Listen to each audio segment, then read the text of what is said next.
Okay, welcome to a special edition. This is what I am calling putting the team back together. We're going to go back 15 years to be exact ago, almost to the month, although it probably started in October, November of 2008. When a gentleman, Rich Gedman, said to me, there are two people you should trust Tyler with when it comes to strength and conditioning. One was Coach Flynn at Holy Cross, and the other was this new guy down in Hudson named Eric Cressey, or Cressey Performance.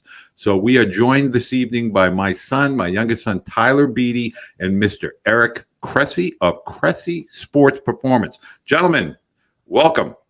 Thank you.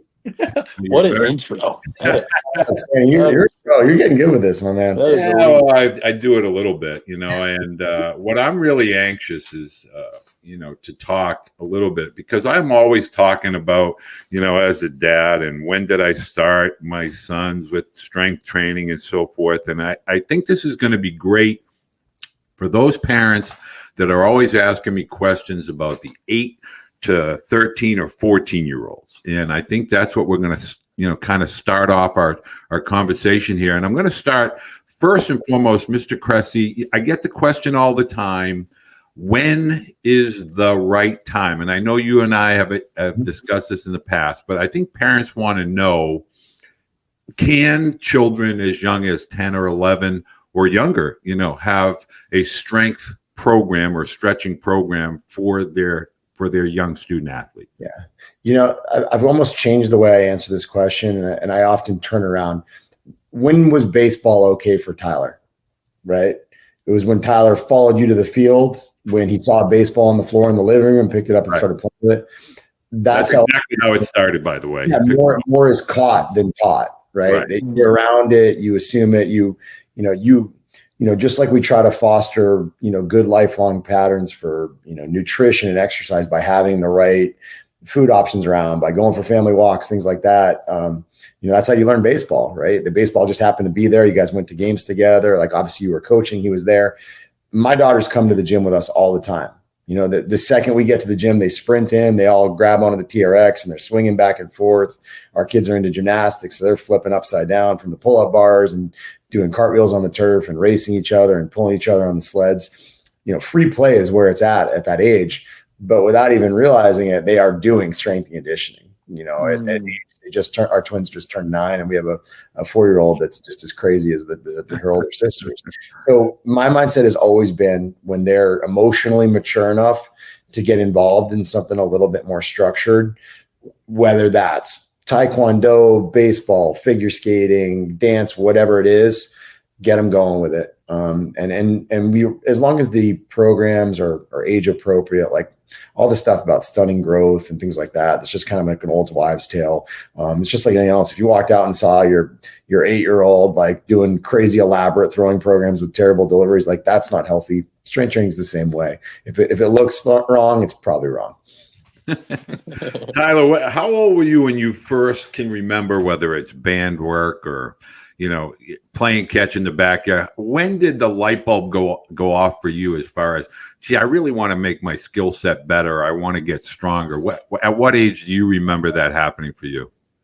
Well, it was, like you said, it was about 15 years ago, I would say, when we traded in that winter season of basketball for going to Cressey's and putting more of an emphasis on actually gaining weight and getting stronger in the weight room, just because we would see the progression of, like, you'd go into the fall football season, you'd be competitive there, and then you would run and stay pretty skinny throughout basketball season for me. And then baseball, I kind of reached a little bit of a plateau where it was like velocity would increase, and then I would kind of stay at that. I would say at that age I was around 80 to 83 miles an hour, probably at 160 pounds. And so, like you said, when Rich Gedman was the one who said, hey, I think you should really kind of take advantage of this opportunity going to Hudson and meeting with Eric and working out there. I remember the first day I walked in, Chris Howard took me through my foam rolling. Yeah. Obviously, Eric did my assessment, and I can really vividly remember, like, walking in, the turf's on the left, I did the foam rolling around the corner, and I was on the table. He was talking about, doing the sleeper stretch. At that time, it was like, let's hammer out some sleeper stretches. And man, it was, I just fell in love with it. I didn't fall in love with the fact. I remember we would be driving back from the gym after a couple weeks, and I said, I can't even reach to turn up the volume on the radio. I was like, this is, but throughout that first year, I mean, I noticed, obviously huge improvements, and it was something that I bought into right away. Well, I remember that crew with Timmy Collins, Sean Haviland. I mean, there was a lot of guys there. It was very intimidating with the chains and all the weights being clung around. And, Tyler would be going from football practice to Cressey, and then there would be games, on the weekends, and people would be saying, "You're nuts. You're driving your kid down during football season." What was that like, Tyler, trying to do fall football and Cressey? I actually vividly remember, again, like I would be warming up. It would be Friday night football, right? So I would be warming up for the game. We'd be doing our pregame, and I'd have so much adrenaline, but I was so sore still from the week. Like I was like, man, I'm sore, but I feel the adrenaline, so we'll go out and we'll play. But I mean, I think it was just something that I knew I had to make a commitment to do and to balance, and maximizing that window of time where it was also like being a kid, playing multiple sports was a huge emphasis, but like making a commitment to also prioritize getting stronger the right way. I think there's, you can say that you're working out and you're doing something, but if you don't have the right structure, the right program, the right assessment being done, the right program, then you can, potentially be doing more harm than good. So that was the fact that I look back at it, how thankful I am that was 30 minutes from our house. Like, I mean, a lot of kids had to drive hours and hours. I would see them, I'd cross paths with them. They'd say, yeah, I drove in from the Cape or something crazy. Right. So I was just very fortunate that was the case, even though I look back and there would be some long nights where I was waiting for you to get back from your courier route in Maine or something. I was like, hey, I'm done. I'm sitting in the lobby. You gonna come? Yeah. So, long nights, but also incredibly thankful that it was that close too. I think I look back on that time too. I'm not even sure we kind of realized what we were building. Like we were just, it's like starting a business and you're just surviving day to day and doing what you're supposed to do to advance from Wednesday to Thursday. But looking back, I think one of the things that we really did well by accident was we set guardrails of kind of like what was acceptable behavior. But we encouraged all our athletes to kind of drive the culture to let your freak flags fly, be a little weird, make this home, because at the end of the day, lifting heavy stuff, running fast, jumping high, no matter how novel it is in the start, it can get old, right? You look at the success of CrossFit, in part they're successful because there's novelty every day, right? People come in, there's a new workout on the board. Like that randomness doesn't work when you're Tyler Beede and you're trying to throw 95 and have a big league changeup. Right? Like there's an amount of specificity that's really important. So looking back, I'm like, how do you create the novelty while realizing that there's a very specific adaptation we're trying to create? And you do it with the culture. You do it with the people you hang out with. You know that there's going to be some silly human trick in the office every day. There's going to be some special in the cafeteria that's unique or something like that. And I don't think we recognized that we were doing it. It just kind of happened a little bit more organically. But in hindsight, I'm really thankful that it did happen. Yes. Well, between Tony's Techno Tuesday and Timmy's question of the day that would be written on the door, it always kept things interesting. Yeah, we had a guy who had an aquarium in his cubby. Like there was like a beta fish for like 3 years in the office. It was insane. Right. Well, one of the things that I remember you always telling Tyler, and that was, eat. And, parents today, they want to know about this supplement. And before we go down that road and that rabbit hole of supplements, I just want you to kind of inform or give some perspective to making breakfast a priority. You used to always say to Tyler, make sure you get up, have some eggs, food, consuming food and not trying to wolf down a pill or a shake. So can you talk a little bit for parents that want to understand that nutrition or that size component, not only is lifting important, but your sleep and your eating is very important. Yeah, it's a huge deal. I think, nutrition is obviously the biggest head scratcher with young athletes. They always have just struggled to see how it directly relates to their performance. But, you talk to like major league players that are in their 30s, and just like these subtle adjustments can be absolutely life-changing in terms of how they feel. Like the number of guys who walk in the day after Thanksgiving, their joints are all creaky because they, ate a bunch of food that they normally don't do. Like there's heightened sensitivity to it. So we always try to like accelerate that learning curve. Like how can we get guys to pick up on that when they're younger? And what it comes down to is always start with a food log. Like guys have iPhone, notes sections. And I'm just like, hey, just write down everything you eat for a couple of days. It's going to be a remarkable lesson for you, because usually the guys that say I eat all the time, they really don't eat that much. You do the math on it and like, hey, my 120-pound wife ate more than you did for breakfast, right? You're like going to like 2-a-day practices and all this stuff. Like, it's just, it doesn't make sense. So I think sometimes, particularly when we're talking about male athletes, they do really well with comparisons and competition. They get competitive. You want to stoke that fire. And just like we can do it in the weight room, we can do it when guys are, playing catch, trying to blow each other's hands up and things like that. Like if you can stoke a little bit of that fire on the nutrition side of things, I think it really goes a long way. So things like weight gain competitions, things like that, we've done those in the past. And, not everybody needs to gain weight. Don't get me wrong, but in certain situations, it can be really helpful. But the number one thing is you got to make them aware of like, this is a problem and it can make a profound difference for you. Can you talk a little bit about supplementation? And I think we can get a little carried away with protein powders and protein. Yeah. I find the two biggest questions center around creatine. Yeah. And is there a multivitamin that we need to take? Is there something that we're deficient in as young athletes? Yeah, for sure. So, the first thing I'll say is creatine is the single most researched supplement in history, right? If you eat red meat, eat chicken, you're on creatine. It's just that you would have to eat a lot of red meat to get the amount that it would take in a 5 grams serving. So they're using creatine with astronauts in space flight. They're using it for cognitive impacts in the elderly. They're using it to reduce, bone loss, muscle loss in the elderly. Like there are implications far beyond the performance realm. And he got a bad rap at one point back in the day because he had some collegiate wrestlers who, dehydrated themselves and had health issues, and they found like elevated levels of creatine in their system. So automatically the supplement became the devil. No, it was guys with really bad lifestyle habits who happened to be taking the supplement. So it was correlation causation, but the research is really, really compelling. It's very safe. Like I said, it's naturally occurring. And really what creatine is, if you guys remember high school biology, adenosine triphosphate, you break out a phosphate and it becomes adenosine diphosphate. All it does is basically replenishes those. It allows you to do high intensity exercise a little bit longer. So I describe it's like a calorie on a microscopic level. So you're just giving yourself a little bit more of a substrate for high intensity exercise. Obviously though, it's a gateway, right? Where if that's okay, then I'm going to take this blue pill and that red pill, and the guy at GNC is going to sell me on 14 different supplements, and I don't know what any of them do. So it's always a conversation about when do you actually, have these discussions. Ty, like you were probably 16, 17 when, we started to think about it, but it was also something where you had made some wholesale nutrition changes. You were eating more vegetables. Like, I know you were a guy that didn't have a big appetite in the morning, like didn't love like dairy. So, big heavy shakes weren't great for you. So we figured out kind of what worked for you and had to get a little creative with stuff. And I think that's what it's about. So I just come back to a supplement is just that. It's something that supplements a good diet. So, you don't need to go down that rabbit hole until you've made more significant foundational changes. Protein powder to me is convenience based.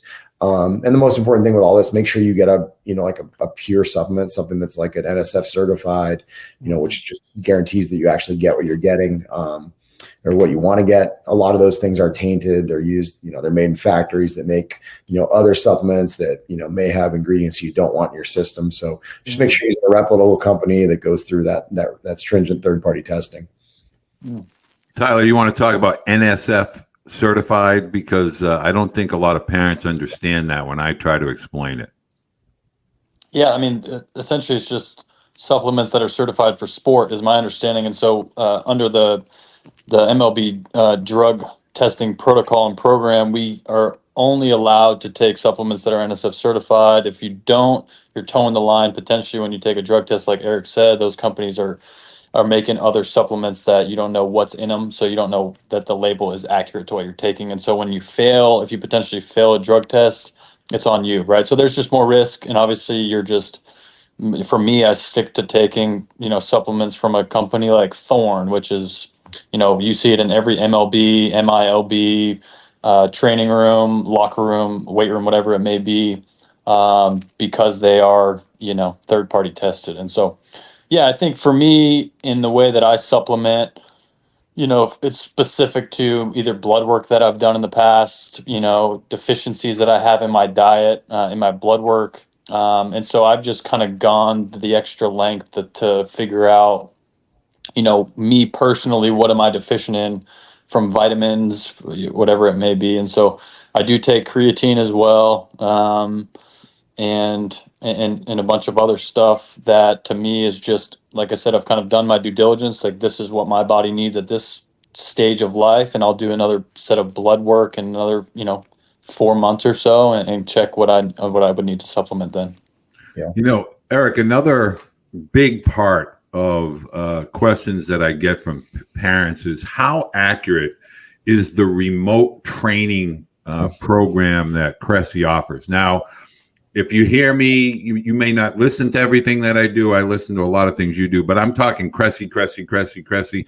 And parents are like, well, I live in Iowa. I live in California. I can't just hop on a plane and go to Hudson or Jupiter, Florida. So is there truly a remote component for younger athletes or high school athletes to be able to work with your trainers? Yeah, I think the modern technology is so much better than it was 10 years ago.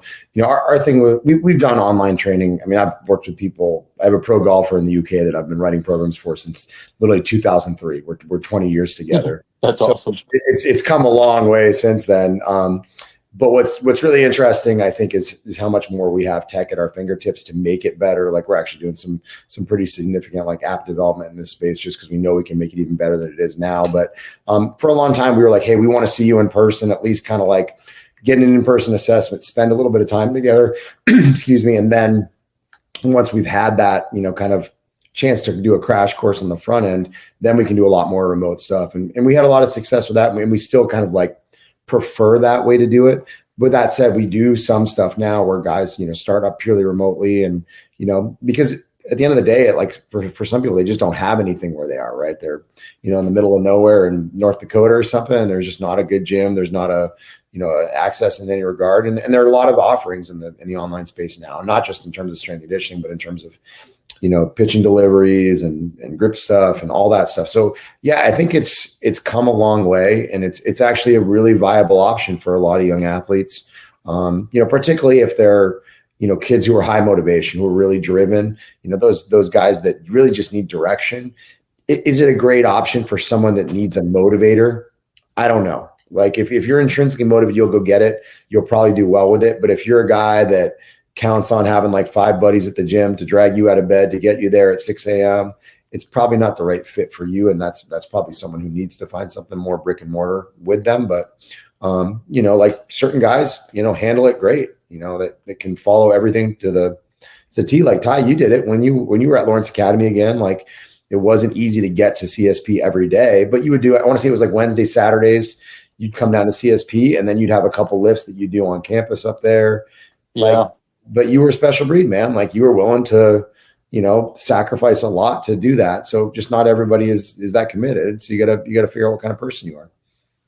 Yeah, that's a good point. If you don't mind me speaking to that, I would say what you were referring to earlier with the atmosphere that you created, almost if not by accident, it was, I mean, to me, that was a huge separator. Like, the fact that we would go in and you would see your name up on the, the deadlift board, and it was like you were number 8, and it's like you wanted to continue to move up, and you saw other kids your age, your peers, or even a little bit of the older guys getting after it. And that, I mean, to me, that was massive. Like, I didn't know it then, but looking back at it, the atmosphere that was created there, training with your peers is huge. And even though I was, internally motivated, and I could do some workouts wherever I was at and get things done. Even to this day, training at my warehouse, like, I need other guys to be there. Like, I'll get a workout done by myself, but when other guys are there and we're we're pushing each other, it matters. And so I think the remote stuff, obviously, there's unique scenarios and cases where like whenever if you can pop in and see Cressey and get an assessment done and you train back where you're at, like there's obviously value in that, tons of value.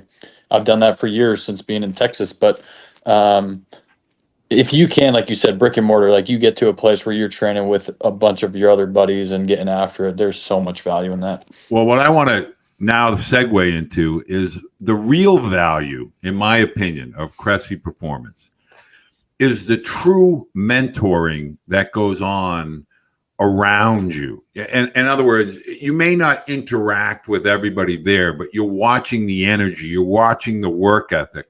But in my opinion, and this is really going to the parent perspective, I felt it was really great for Tyler to be able to ask those questions of slightly older athletes to talk about decisions they were making, whether that be, beers with the guys or things that they were maybe putting in their body or being in places they shouldn't be. The mentoring that goes on at a facility such as Cressey Performance, I think is invaluable. Could you speak to that a little bit, Eric? Yeah. It's actually hilarious. We're redoing our website. Our website is brutal, right? It doesn't convey at all like what our facility looks like. We've just been so busy, like training people and all that. It just hasn't been back burner. So Anna, my wife, who is really involved in our operations, is like, we're doing this. So she hired a photographer and everything. She's like, we need to like describe what happens, what makes this place unique. And, she's like talking about service offering. And she was walking on the floor and Justin Verlander and Tanner Houck just randomly got into a conversation the other day, and they're very different, right? Tanner's loosey-goosey, arms and legs flying everywhere. He's got a real big, sweepy slider, and Justin's really high slot, gyro slider, all this stuff. And Justin's like in the middle of his workout, just stopped for 10 minutes. He's like, this is why you're struggling in this situation. This kind of guy would hit well against you. This guy wouldn't. And I just stood there. We have a new pitching coach. We just hired Mario, and, he'd worked in pro ball last year, and he's just like standing there with his jaw dropped open. And I was like, that's the stuff we can't teach you. Like, we can make every PowerPoint in the world, but we also can't like market it. It just happens organically. But to see a guy who's got, 3,000 plus innings, 3 Cy Youngs, like take time out to, talk to a guy mid-20s about attacking hitters. I'm like, they're on different teams. Like, they probably face off against each other. Like, I never fathomed that would happen the way that it does. I mean, I saw Scherzer take Luzardo under his wing. They're in the same division. It's been really, really cool to see it. And like, Ty got it. We just didn't know it was happening. Like, he was, it was kind of like when I was just like a dumb, 23-year-old grad student who took up powerlifting. I'm like, all right, I'm going to go squat with a bunch of guys who squat 900 pounds, and I think I'll get stronger. It worked. I think the same thing happened, but I remember like just to that environment stuff, like thinking back to Ty and him and John Gorman just like blowing each other up in that cage. Like it was competitive, and it was because those guys, A, they didn't want to be outdone by a training partner, but B, they were also competing against a collection of pro guys that were like next level. And it made me think like Pete Sampras like lost in the 18s when he could have been winning the 12s. So I think anytime you can get guys older athletes and, people that will challenge them in different ways and mentor them in the process, it's an absolute difference maker. Mm-hmm. Well, one thing I do want to touch on is with regard to youth sports is from a parenting perspective, and I think you both can offer a very unique perspective. It took me a while to just kind of drop Tyler off and just say, okay, this is your time. I'm going to go sit in the calf, or I'm going to go sit out in the car. Can you just kind of talk about the acknowledgement? And Tyler, I want you to weigh in on this as well, as far as taking control of your daily routine or your disciplines. And whereas, you know what, Dad, I got this, you can go, kind of thing. And when does that happen, Eric? Typically, what age do you see that occurring at Cressey Performance? You want to go first, Ty? You want me to? I don't know if there was a question for Ty as well. I think Ty can talk to, hey, listen, Big Walt stepped away when I was like 15, and I had to step in and do my own workout, and I had to trust Eric. There was a parent trust component. Okay, he's in good hands. And then there's the student athletes decision. I got this. I can do this on my own. Well, I think the first thing I'll say is one of the things that I think is important for any like coach, business owner, whatever it is you need to give your prospects a way to perceive your expertise in different ways. All right. So like case in point, Walt, I know you said you're coming to Florida next week. All right. So you hop in the car to go to Logan Airport, right? You pass a Dunkin' Donuts on the drive there. You don't buy a coffee. You pass a Dunkin' Donuts billboard on 93 South. You don't buy one, right? Advertisement comes on the radio. You don't buy one. You get an alert on Twitter, Dunkin' Donuts ad, whatever it is. You pass the one in the plane on your way to the plane at Logan.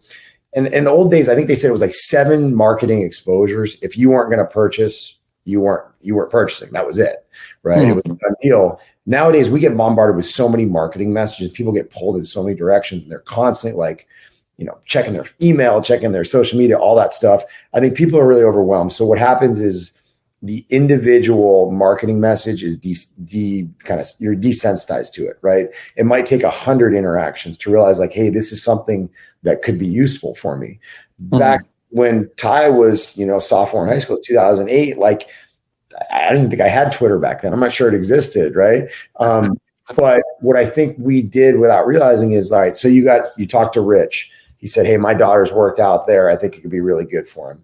And then what'd you do? You talked to some other players' parents who had been in there. Then you came by, you picked our brain, first to see, like, hey, is this someone that I would want my 15-year-old kid to spend time around? If I had met you in the door with a big old lip in and I was dropping bombs left and right, there were N-words on the radio, like that would not have been a good fit for Ty. But instead, like, we gave you opportunities to perceive our expertise differently. Maybe it was, the framed jerseys on the wall or something like that. I don't know. Everyone had something different. Like I know, one mom told me that she knew it was the right fit for her son because I knew how to properly use a semicolon. And she was a writer and like, hey, that's meticulous prep. Like everyone else kind of writes like it's just a text message. I'm like, awesome, whatever votes your vote. So we did that to make people feel comfortable. And there were a lot of different ways you could get exposures to it, whether it was just the people you interacted with, the energy, whatever it was. So that's something that I've always had in the back of my mind as the business has grown, is I want to make sure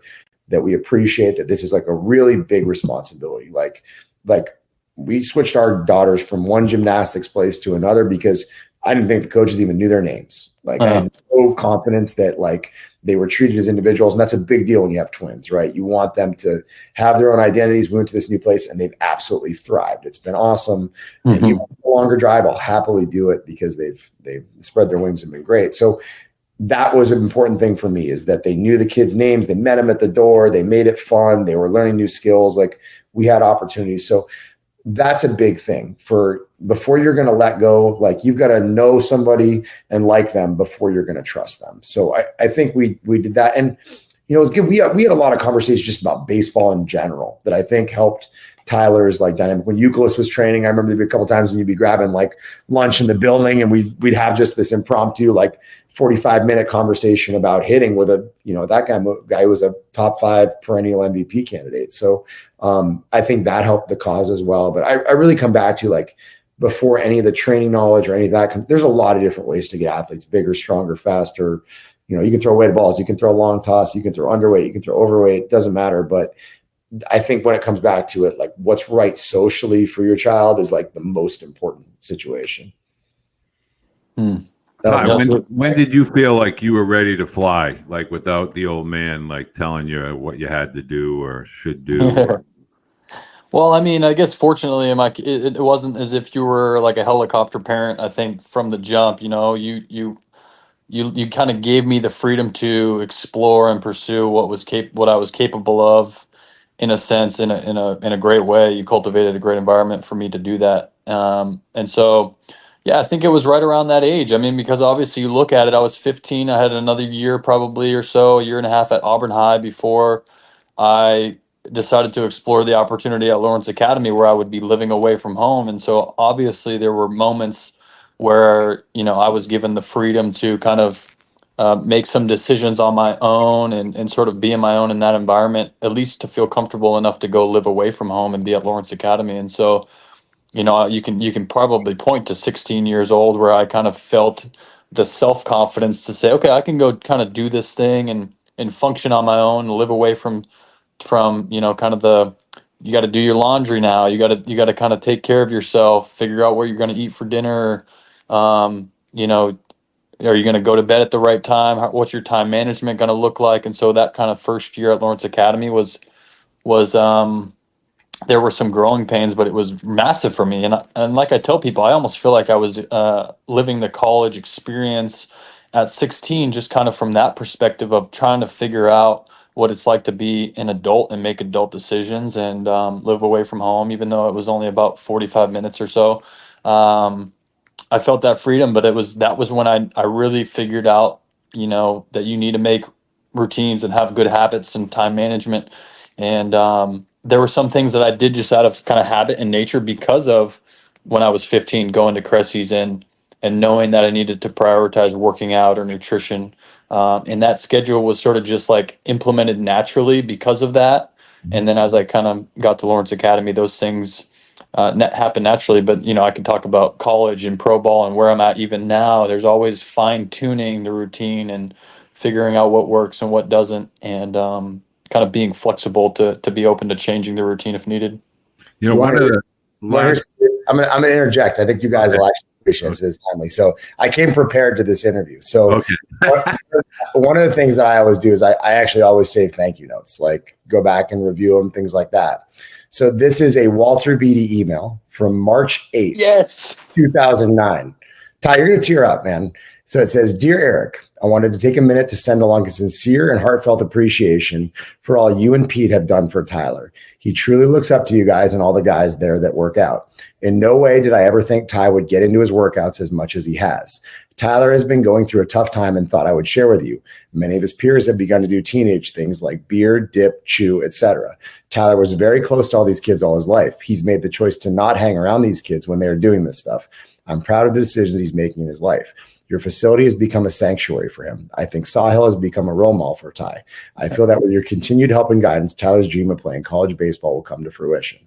Again, Eric, you've exceeded all my expectations with regard to Tyler. He's become a better young man, both physically and internally. The staff, as well as participants, are all first-class people, and I could not be happier. Thank you, Walter. So there's a lot of lessons in there. Like, first off, people think Tyler Beede, first-round draft pick twice, Vanderbilt national championship, major leaguer. They think that you just rolled out of the womb like this. And also that it was like this crazy overbearing situation. You had a dad that literally just wanted to put you in an environment where you would become a good human. And he knew that your dream was to play college baseball. There was no delusion of pro baseball there.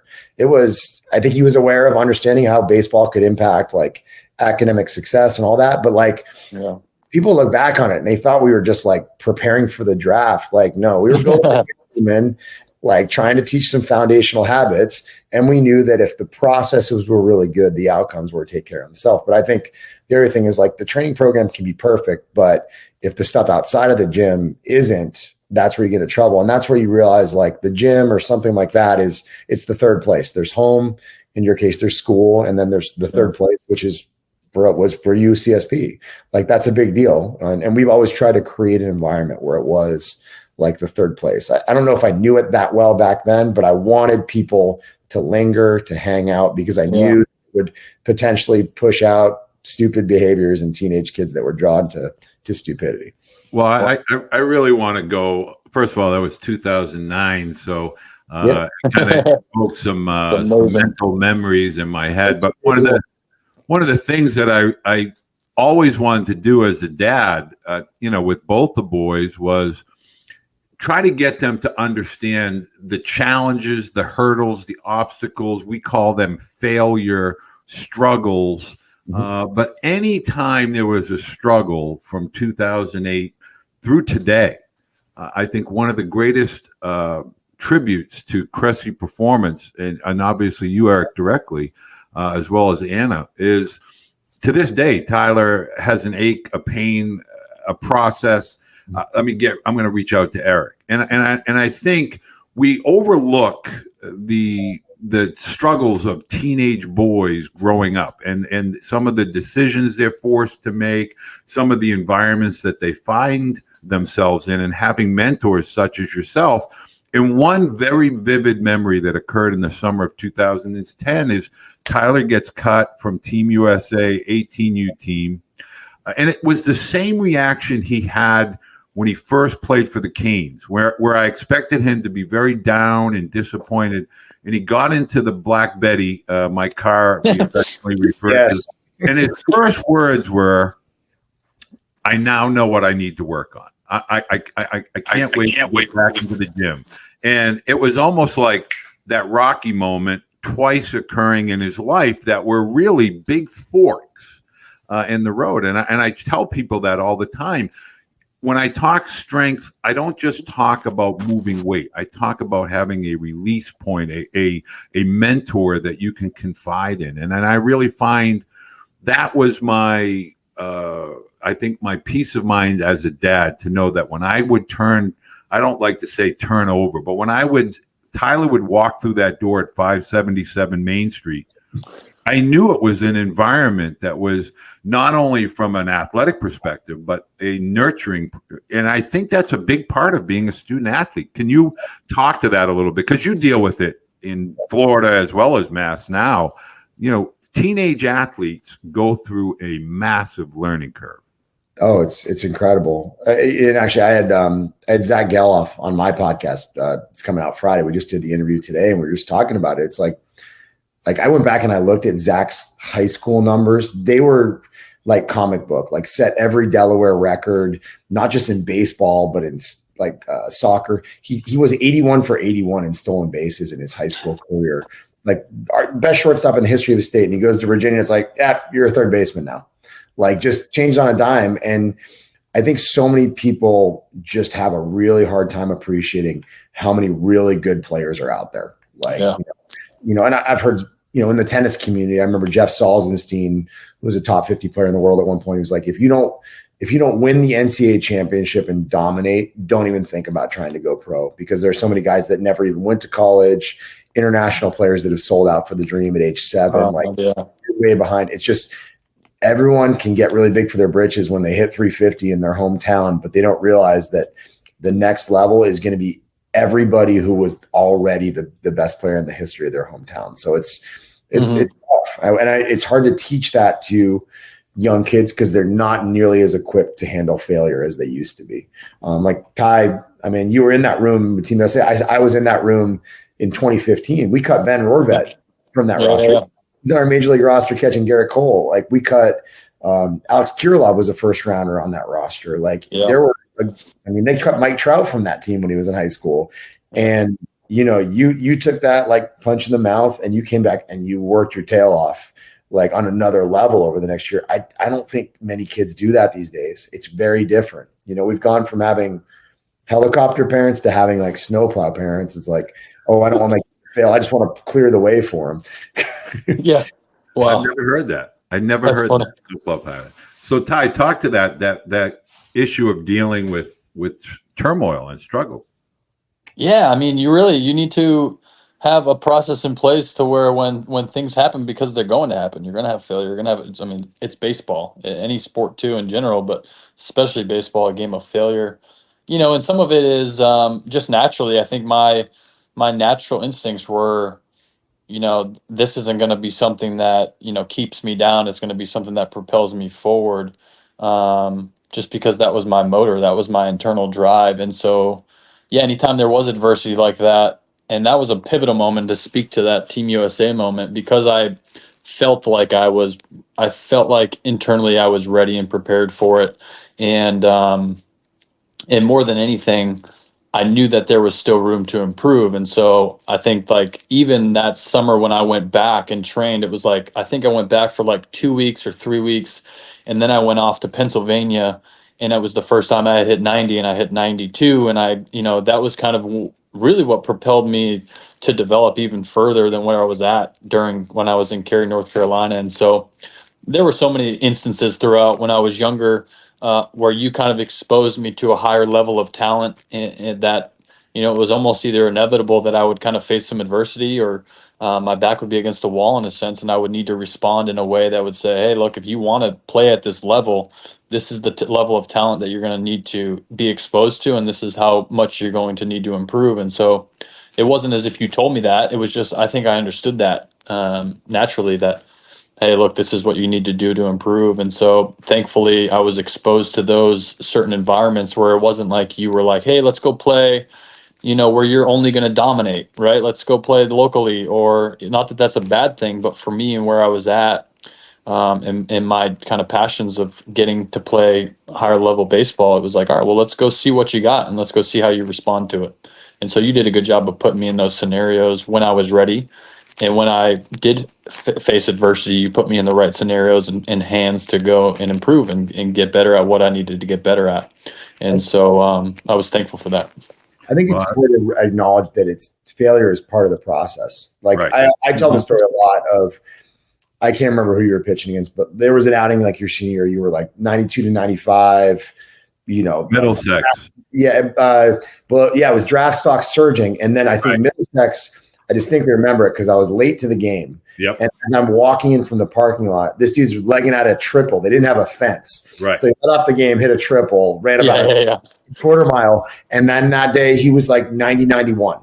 And like the world was freaking out. I'm pretty sure the Red Sox were there to see you that day. It was like, 30 scouts behind the backstop, and the world is freaking out. And I remember you beat yourself up about it pretty good. I was like, dude, like the best big leaguers on the planet don't have consistent velocity. Like their delivery, like you're 17, like we got a lot of time to sort this stuff out. And sure enough, like the next week you were like 4-6 and ISL, championship and all this stuff. It was just like, these are all like blips. Like you watch Clayton Kershaw, Garrett Cole, these guys, they're going to usually have a clunker, once or twice a year. And for sure, high school kid to like repeat their delivery and perform at a high level every single time out, like it's just not realistic. So you got to embrace that failure as just like a bump in the road that's part of the process. Yep. Well, I think what was great about Ty was he loved to steal bases. So, there were some games where he'd steal second and, oh, by the way, he'd steal third, then he'd grab his glove and go out and play. And I always tell parents all the time, let your kids play. Don't worry about if they're two-way guys. Not everybody's going to be Ohtani, but, until they get to college and a coach tells you you're not going to hit, just let them play. Don't make that decision for them early. So I want to be respectful because I know we're dealing with dads with children, and I don't want to take up any more of your time.